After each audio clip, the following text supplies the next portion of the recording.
IBN7 और GFK mode ने देश के 12 शहरों में 2466 लोगों से हमने पूछा यूपीए 2 के 4 साल के कार्यकाल पर कुछ अहम सवाल।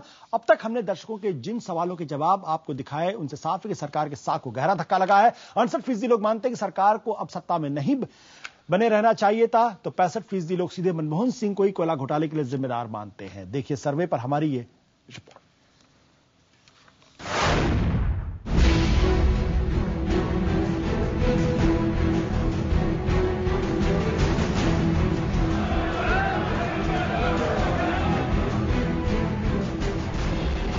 यूपीए सरकार ने 9 साल में क्या खोया क्या पाया। 2009 में जिस मनमोहन के लिए सिंह इज किंग के नारे बुलंद हो रहे थे, क्या वो आज भी उतने ही मनमोहन है? यूपीए 2 के 4 साल पूरे होने पर देश के 12 शहरों में IBN7 और JFK मोड ने एक सर्वे किया। 2466 लोगों ने इस सर्वे में अपनी राय रखी। इस सर्वे में यूपीए सरकार की साख को जबरदस्त झटका लगता दिख रहा है। हमने सवाल पूछा था, भ्रष्टाचार के खिलाफ कैसा रहा यूपीए सरकार का प्रदर्शन? 71% ने कहा भ्रष्टाचार बढ़ा है, तो 20% ने कहा जस का तस। 8% का कहना था कि भ्रष्टाचार घटा है। महंगाई के खिलाफ कैसा है यूपीए सरकार का प्रदर्शन? इस सवाल के जवाब में 51% कहते हैं महंगाई बढ़ी है। 43% का कहना है पहले जैसी है। 5% ने कहा हर चीज का दाम बढ़ा। 1% ने कहा जरूरी चीजों के दाम बढ़े। क्या कोयला घोटाले के लिए प्रधानमंत्री जिम्मेदार है?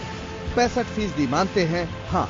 28% का कहना है कि नहीं और 7% कहते हैं पता नहीं। हमारा एक सवाल ये भी था कि क्या प्रधानमंत्री कार्यालय कोयला और 2G घोटालों को दबा रहा है? जवाब में 64% ने कहा हाँ, 25% ने कहा नहीं, 11% का कहना है पता नहीं। और अब बारी थी यूपीए की साख परखने की। हमने पूछा क्या सरकार को अब और सत्ता में नहीं रहना चाहिए? 68% ने कहा हाँ, 28% ने कहा नहीं, 4% असमंजस में थे। जाहिर है 4 साल बाद और चुनाव के 1 साल पहले यूपीए 2 के हालात खासे खराब हैं। सरकार और प्रधानमंत्री की साख को जबरदस्त धक्का लगा है। Bureau report IBN7। जी हां, GFK मोड का सर्वे साहब कहता है कि यूपीए सरकार की साख संकट में है, लेकिन सवाल है कि 2014 प्रधानमंत्री पद के दावेदारों में कौन है जनता की पसंद, नरेंद्र मोदी या राहुल गांधी? बात करने के हमारे साथ हुए कांग्रेस सांसद PL पूनिया, मुंबई से CPI का अतुल कुमार अंजान, गुड़गांव से वरिष्ठ पत्रकार राहुल देव और स्टूडियो हमारे साथ मौजूद बीजेपी के कैप्टन अभिमन्यु और वरिष्ठ पत्रकार आलोक मेहता। आप लोगों का बहुत बहुत स्वागत है। इस पूरे मसले पर जब यह सवाल पूछा गया कि प्रधानमंत्री पद के लिए नरेंद्र मोदी या राहुल गांधी में से कौन पसंदीदा है, तो 56% लोग कहते हैं नरेंद्र मोदी और 29% कहते हैं राहुल गांधी, जबकि 13% इनमें से किसी को पसंद नहीं कर रहे। 2% कहना है उन्हें बिल्कुल इस बारे में कोई जानकारी नहीं। अगर बताओ प्रधानमंत्री नरेंद्र मोदी के बारे में राय है कि वो ठोस निर्णय, साफ विचार, समस्याओं का हल खोजने की कोशिश करते हैं। 40% लोग कहते हैं कड़े फैसले करते हैं, व्यवसाय समर्थक है, विकास पुरुष है। 34% कहते हैं राजकाज में प्रभावशाली है। 29% ईमानदार और अच्छी साख को जिम्मेदार ठहराते हैं। वहीं हम जब राहुल गांधी के बारे में ये सवाल पूछा कि उनकी खासियत क्या है, तो 32% की राय है कि वो अपरिपक्व और अनुभवहीन है। 29% कहते हैं सत्ता का अनुभव नहीं है। 28% कड़े फैसले करने वाला बताते हैं। विकास पुरुष की भी बात कहते हैं। 26% कहते हैं ईमानदार और अच्छी साख वाले लोग हैं, लेकिन 25% लोग ठोस निर्णय, साफ विचार, समस्याओं का हल खोजने वाला उन्हें बताते हैं। इसी तरीके से और भी बहुत सारे सवाल थे जो हमने पूछे थे, लेकिन महत्वपूर्ण बात इस बात को लेकर राहुल जी, जिस तरीके से ये पूरा सर्वे साफ कहता है नरेंद्र मोदी और राहुल गांधी से बहुत आगे नजर आते हैं, आपको क्या कारण नजर आता है इसका? देखिए, उसकी वजह यह है कि जिस तरह से 9 साल से खुद यूपीए सरकार सत्ता में थी, राहुल गांधी चाहे वो राज्य मंत्री, प्रधानमंत्री कार्यालय में राज्य मंत्री बन के भी आए होते, तो उनको एक अनुभव होता, लोगों को लगता नहीं ये चीज कर सकते, चाहे वो योजना किसी की भी हो, सूचना का अधिकार दिलाने में कोई भागीदारी उनकी हो जाती, कोई गांव के लिए कुछ हो जाता जी। लेकिन उन्होंने अपने को अलग रखा। सोनिया गांधी ने तो अलग रखा था। राहुल गांधी को एक अनुभव भी होता और गलतियां भी करते, हो सकता है जी। लेकिन राजीव गांधी की गलतियों को भी लोगों ने माफ किया ना, इंदिरा गांधी गलतियों को माफ किया। तो किसी भी सरकार में रहते हुए गलती, तो उनका सबसे बड़ा कमजोर पक्ष ये है कि उन्होंने सत्ता में कोई भागीदारी नहीं की। अब वो एकदम सत्ता में कैसे उनको दे दिया जाए, इसलिए जनता का अभी उनके बारे में विश्वास नहीं। जबकि नरेंद्र मोदी 10 साल में जो भी अच्छा है उनके उस कार्यकाल को छोड़ दीजिए, जो गुजरात के दंगे, इसके अलावा प्रशासन के रूप में वो सफल रहे, इसलिए उनकी लोकप्रियता है। राहुल जी, क्या ये गलती कांग्रेस पार्टी से हुई क्या कि अभी भी लोग राहुल गांधी को अनुभवहीन ही मानते हैं, उनको अपरिपक्व मानते हैं, सत्ता का अनुभव नहीं मानते हैं? क्या ये उनके खिलाफ जाता है क्या, जबकि नरेंद्र मोदी इस मामले में स्कोर करते हैं उनके ऊपर? देखिए, नरेंद्र मोदी कई मामलों में राहुल गांधी पर स्कोर करते हैं और ये गलती दरअसल कांग्रेस पार्टी की उतनी नहीं है जितनी खुद राहुल गांधी की है। मैं समझता हूं कि कांग्रेस पार्टी ने उनको जितना बड़ा मंच देने की कोशिश की, जितना हाइप देने की कोशिश की, उनको जितना बढ़ाने की कोशिश की और उनको जितने मौके देने की कोशिश की, उतनी तो शायद किसी भी पार्टी ने किसी भी एक व्यक्ति के लिए नहीं की होगी। उसके बावजूद अगर आज उनकी छवि ये बनी है और वो नरेंद्र मोदी के सामने फीके नजर आते हैं, तो उनका अपना व्यक्तित्व, उनका काम करने का तरीका जो पिछले 9 सालों में देश ने देखा है, वो जिम्मेदार है। और इसमें कुछ मुख्य चीजें ये हैं। पहली बात ये, जैसा आलोक जी ने भी कहा, कि वो एक प्रशासनिक और सचमुच अपनी कार्यक्षमता दिखाने वाली किसी भी जिम्मेदारी से भागते रहे हैं। उन्होंने कोई काम करने की जिम्मेदारी स्वीकार नहीं की, किसी एक अनुशासन में, किसी एक मर्यादा में बंधना अपने को स्वीकार नहीं किया। वो लगातार एक भीतरी आलोचक बने रहे हैं अपनी पार्टी और अपनी ही सरकार के। वो एक इनसाइडर उस रूप में नहीं बने। दूसरी बात, बहुत महत्वपूर्ण बात यह है कि लोकतंत्र में लोग अपने नेता को लगातार देखना, सुनना और महसूस करना चाहते हैं। वो चाहते हैं कि उसका नेता हमेशा उसके सामने रहे, कुछ ना कुछ उनसे बात करता रहे, संवाद करता रहे। आप अगर दोनों इन व्यक्तित्वों में एक तुलना करें तो पाएंगे कि नरेंद्र मोदी लगातार लोगों के सामने मौजूद रहते हैं किसी न किसी रूप में, और राहुल गांधी बमुश्किल मौजूद होते हैं। वो बहुत अनियमित और कभी कभी जब उनका मूड होता है तब वो जनता के सामने आने वाले हैं। ये भी उनकी छवि को बहुत कमजोर करता है। बिल्कुल। पीएल पुनिया जी, जो ये सर्वे हमारा दिखा रहा है, ये सर्वे साफ तौर पर कहता है कि जो शहरी मतदाताओं की पसंद युवा राहुल गांधी नहीं बल्कि नरेंद्र मोदी है। देखिए, सर्वे आपने मेहनत करके की होगी, मैं इसको कोई डिस्प्यूट नहीं करता, लेकिन 120 करोड़ की आबादी देश की और 1,500-2,000 लोगों के पूछ के और सवाल पूछ के और आप एक निष्कर्ष पर लेके पूरे देश को ये बता रहे हैं, तो मैं समझता हूं कि ये पूरी सही नहीं है। और जहां तक जो कंपैरिजन किया जा रहा है मोदी और राहुल गांधी का, तो मैं समझता हूं कि ये कंपैरिजन गलत है। एक तरफ एक सांप्रदायिक व्यक्ति है जिसके गुजरात के दंगे हैं और आज भी जिस भाषा का इस्तेमाल करते हैं, एक अहंकारी के रूप में, अहंकारी व्यक्ति के रूप में उनकी छवि है। और दूसरी तरफ आप मोदी के बारे में आपको कुछ भी राय हो, लेकिन एक बात यह कि ये वो सारे इलाके हैं जहां पर पिछली बार 2009 में कांग्रेस पार्टी को सबसे ज्यादा सीटें मिली, सबसे ज्यादा बहुमत मिला, और इसकी बदौलत आप 136 से बढ़ के 206 सीटें हुई थी। इसमें अर्बन वोटर बहुत, और यही अर्बन वोटर आज कांग्रेस से या राहुल गांधी के प्रति उतना करीब नहीं पाता अपने आप को।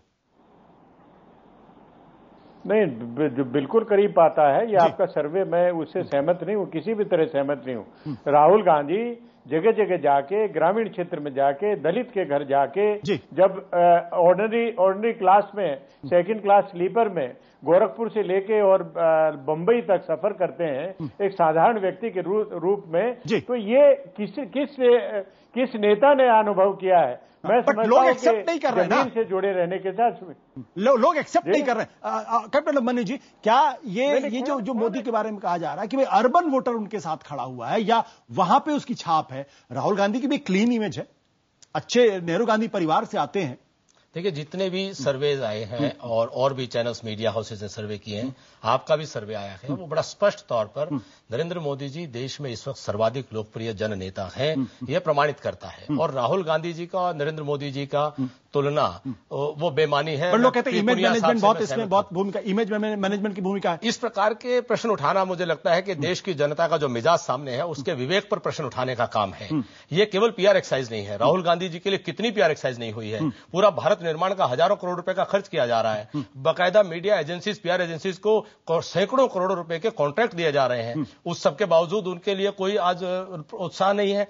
और ये जो मोदी जी को लेकर के ये आम जनता, आम तमाम नौजवान आज उनके गुजरात में जो उन्होंने सुशासन का मॉडल केवल हिंदुस्तान में नहीं पूरे विश्व के अंदर प्रस्तुत किया है, जिसकी सराहना की जा रही है, उसके कारण से मोदी जी ने एक विशेष काम किया। आशुतोष जी, आपको बताना चाहूंगा, इस देश की राजनीति को मजहब, भाषा, प्रांत और जाति पात से ऊपर उठा करके सुशासन को देश की राजनीति की चर्चा का केंद्र बिंदु मोदी जी ने बनाया है, जिसके कारण से आज वो लोकप्रिय हुए हैं। बट अगर गुजरात के अंदर भी अगर आप देखें तो जो गांव का वोटर है वो नरेंद्र मोदी के साथ उतना नहीं खड़ा हुआ। ये वहां का अपना सर्वे कहता है कि 92 में से 48 सीटों पर कांग्रेस आ गई थी, 44 पर बीजेपी आ गई थी, यानी वहां पर कांग्रेस आ गई थी। यानी गांव का वोटर अभी भी पूरी तरीके से अभी हालिया जो गुजरात के चुनाव संपन्न हुए हैं, मैं आपको बताना चाहूंगा, उसमें 80% सीटें जो अनुसूचित जनजाति की थी, शेड्यूल ट्राइब की थी, वो भी भारतीय जनता पार्टी ने जीती हैं। गांव के अंदर हमको बहुत अच्छा बहुमत मिला है और नरेंद्र मोदी जी ने गांव में विकास किया है और वो गांव के अंदर भी उनके विकास को लेकर के बहुत संतुष्टि है। बिल्कुल। अतुल कुमार अंजान जी, क्या ये अनइक्वल कंपैरिजन है क्या कि नरेंद्र मोदी बनाम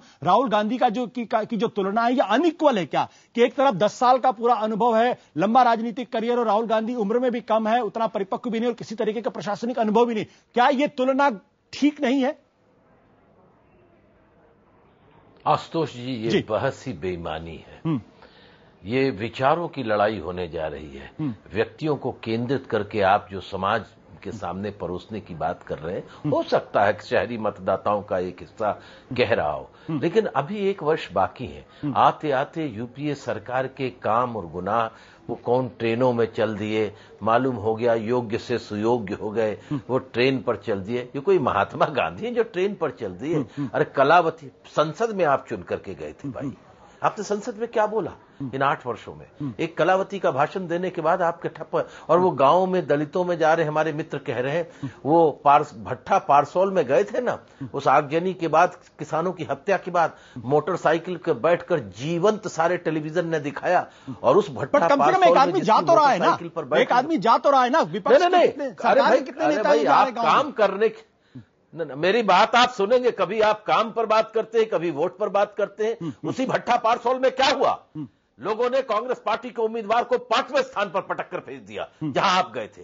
इसलिए मैं कह रहा हूं कि अभी साल भर बाकी है, ये कंपैरिजन नहीं है। ये क्या हत्या के साथ, लोगों के साथ गुजरात की पुनरावृत्ति करने के लिए और अटल जी के कथनानुसार राज्य धर्म न निभाने वाले लोगों को आप ला रहे हैं? ये लंबी बहस होगी और तब उसके बाद परिणाम निकलेंगे, मेरा ऐसा मानना है। बट अगर चुनाव, आने वाले चुनाव अगर इन 2 व्यक्तियों के इर्द गिर्द सिमटता हुआ नजर आ रहा है, तो आपको इनके बारे में चर्चा करनी पड़ेगी, उनके बारे में विचार भी करना पड़ेगा। आप इनके राय से सहमत हो ना सहमत हो, बट ये लोगों की राय है। मैं आशुतोष जी आपसे कहना चाहता हूं, आपसे कहना चाहता हूं, देश में इन 2 व्यक्तियों के पास बहस नहीं चल रही है। इस देश के अंदर तमाम सर्वे आ रहे हैं, तमाम लोगों के सर्वे आ रहे हैं, और उन सर्वे में मालूम पड़ रहा है न तो जनता का पक्ष एनडीए के साथ है, न जनता का पक्ष यूपीए के साथ है। एक तीसरे किस्म की गैर भाजपा, गैर कांग्रेस का पक्ष उभरते भी आ रहा है, उसका अभी कोई प्रतिनिधि आपके सामने दिखाई नहीं पड़ रहा है। मतलब आपको लग रहा है क्या आलोक जी, जो बात कह रहे हैं कि ये दोनों व्यक्तियों के इर्द गिर्द जो करने की बात की जा रही, बात कहीं कोई तीसरा विकल्प, कोई तीसरा आदमी सामने आ सकता है?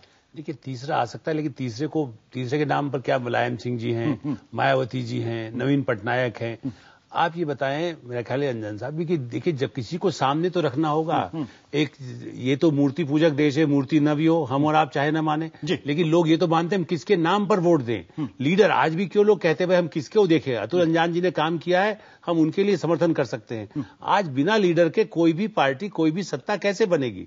ये राहुल गांधी ने भी जो कहा घोड़े पर बैठ के नहीं आएगा, हमने तो आज भी ये कहते हैं कि घोड़े पर बैठकर ही आपका नायक आएगा। माने वो चाबुक न चलाए, लेकिन वो घोड़े पर सवार ही आएगा। घोड़े पर सवार लोग देखना चाहते हैं, बहादुर नेता को, बहादुर प्रशासक को, ईमानदार प्रशासक को।